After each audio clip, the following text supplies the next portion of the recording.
Photoshop comes pre-installed with lots of powerful filters. And what filters allow you to do is to make specific corrections or enhancements or to apply special effects to your photographs. And so here in this chapter, I want to focus in on a few essential filters for photographers. We'll start off with a simple example and then we'll dig in a bit deeper. With this photograph, I captured it so that the sun was right behind the subject. Well, often when you capture images like this, you'll get a bit of lens flare. And sometimes that lens flare, well, it can add a bit of nice atmosphere to the photograph.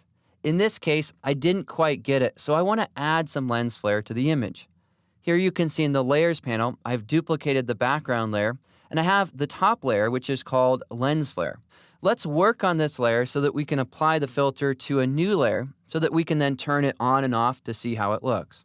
To access lens flare filter, navigate to the filter pull-down menu, make your way about halfway down, choose render, and then find the menu item for lens flare. When you click on that option, it will open up our lens flare dialog. Now the trick with this dialog is that the preview is really small. So what you have to do is a bit of guesswork. Here you'll notice there are different types of lens flare that you can use. So go ahead and choose one. We'll try this particular one because this is similar to how this photograph was captured. Next, you'll notice there's a little plus icon.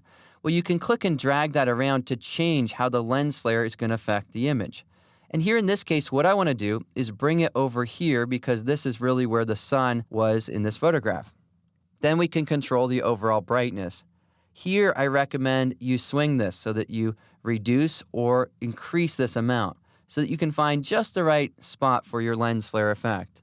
After you've dialed that in, simply click OK in order to render or apply that filter to your layer that you've targeted.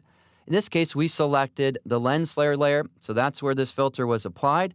If you click on the eye icon, you can see there's the before, and then now here is the after.